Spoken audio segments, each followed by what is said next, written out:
పిఠాపురం పట్టణంలోని మహారాజా కోట ఆవరణలో రైతులు ప్రజల అవసరాల కోసం ఏర్పాటు చేసిన రైతు బజారు గత 13 సంవత్సరాలుగా నిరుపయోగంగా ఉంటూ అసాంఘిక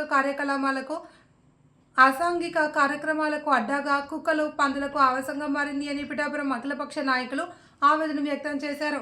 మన ఊరు మన బాధ్యత స్వచ్ఛంద సేవా సంస్థ అధ్యక్ష కార్యదర్శులు కొండేపూడి శంకర్రావు, వల్లవరపు నగేష్ కలిసి నిరుపయోగంగా ఉన్న రైతు బజార్ను పరిశీలించారు. పిఠాపురం నియోజకవర్గంలో ఉన్న రైతులు తాము పండించిన కాయగూరలు, ఆకుకూరలు పంటంతా మొదట్లో ఈ రైతు బజార్కు తెచ్చి విక్రయించేవారు అని, అయితే రాను రాను అధికారులు ఎవరు ఇక్కడ సౌకర్యాలు కల్పించక పట్టించుకోకుండా వదిలేయడంతో నిరుపయోగంగా మారిందన్నారు.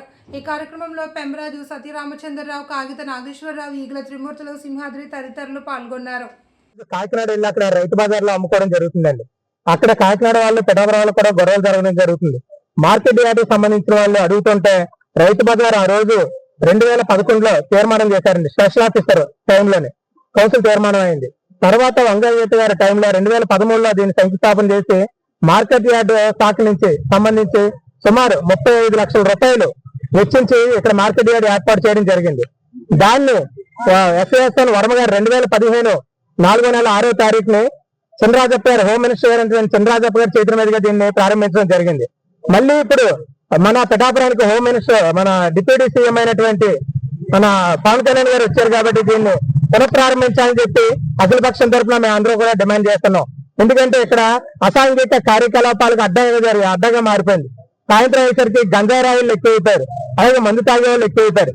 మీరు ఇప్పుడు చూస్తుంటే మా వెనకాతల ఒక షెడ్ ఆక్రమించి ఒక వ్యక్తి వ్యాపారం చేసుకుంటున్నాడు. ఏంటని అడిగితే అందరి మీద తిరగబడేటువంటి పరిస్థితి. మేము పలానా ఓటు తాలూకా, మీరు ఏం చేస్తారు తీసుకోండి అనే పరిస్థితి తయారైంది. కానీ ఇక్కడ నియోజకవర్గానికి రైతు బజార్ చాలా అవసరం. గత జీవో ప్రకారం అక్కడ కోర్టు, ఇక్కడ ఉన్నటువంటి లేఅవుట్ లో ఉన్నటువంటి కొంతమంది దీన్ని కోర్టు చేయడం జరిగిందండి. ఆ లేఅవుట్ లో ఉన్నటువంటి విషయం ఒకసారి మీరు గమనిస్తే ఇక్కడ అండర్లైన్ చేసాం. అంటే పబ్లిక్ ఉపయోగపడే విధంగా వాళ్ళు లేఅవుట్ లోనే జీవో ప్రకారం public purpose like parks, play ground, schools are extra, అంటే ప్రజలకు ఉపయోగపడేది ఏదైతే కట్టొచ్చు అని చెప్పి జీవో ప్రకారం ఉంది. అంటే లేఅవుట్ లో ఇచ్చేటువంటి ఆ రూల్స్ ప్రకారం. కానీ ఎందుకు కోర్టుకు వెళ్ళిన తర్వాత ఈ అధికారులు ఎందుకు దీని మీద చర్యలు తీసుకోలేదు, ముందుకెళ్ళలేదు కూడా మాకు అర్థం కాలేదు. ఎట్టి పరిస్థితుల్లో ఈ రోజు ఇక్కడ ఉన్నటువంటి దానికి ప్రొటెక్షన్ చేసి చుట్టూ కంచె ఏర్పాటు చేస్తారో ఏం చేస్తారో తెలియదు. ఎందుకంటే కొంతమంది దీన్ని పార్క్ గా వాడుకుంటున్నారు, కొంతమంది డంపింగ్ యార్డ్ లో వాడుకుంటున్నారు. ఇక్కడ ఈరోజు చూస్తే చెత్త వేసి అక్కడ తగలబెట్టారు. మా వెనకాల పెద్ద పెద్ద మంటలు వస్తున్నాయండి. కాబట్టి షాపింగ్ లో ఉన్నటువంటి అన్ని కూడా అవన్నీ ఓపెన్ చేసి ప్రజలకు అందుబాటులో తీసుకొచ్చి ప్రజల ఉపయోగాన్ని నిమిత్తం ఇది ఇక్కడ ఉంచాలని చెప్పి అఖిలపక్షం తరఫున ప్రజలందరి తరఫున కూడా మేము కోరుతున్నాం. ఇది తక్షణమే చర్యలు తీసుకుని ఓపెన్ చేయకపోతే దీని మీద న్యాయపరమైన పోరాటం కూడా చేయడానికి అఖిలపక్షం తరఫున మేము అందరూ కూడా సిద్ధంగా ఉన్నామని చెప్పి తెలియజేస్తున్నాం. ఓకేనండి.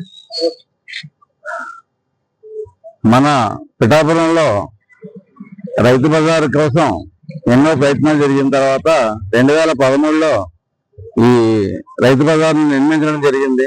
అప్పుడే ప్రభుత్వం వారు, ప్రభుత్వ ప్రతినిధులు దాన్ని ప్రారంభోత్సవం చేసిన తర్వాత దానికి ఎంచేత ఏదో ప్రతిఘటన రావడంతో అది అప్పటి నుంచి కూడా దాన్ని ఏ విధమైన వినియోగంలోకి రాకుండా దాన్ని ఆఫ్ చేయడం జరిగింది. అది కానీ ఏంటంటే ప్రభుత్వం వారి పాలసీ ప్రకారంగా ప్రతి మండలానికి కూడా ఒక రైతు బజార్ ఉండాలని చెప్పేసి ఒక ఆదేశాలతోటి, ఒక నిర్ణయంతో జరిగినటువంటి కార్యక్రమంలో భాగంగా పిఠాపురంలో కూడా రైతు బజార్ ఏర్పాటు చేయాలని చెప్పేసి ఎన్నోసార్లు మేము అన్ని అఖిలపక్షాల తరఫున కూడా నిర్ణయించుకోవడం జరిగింది.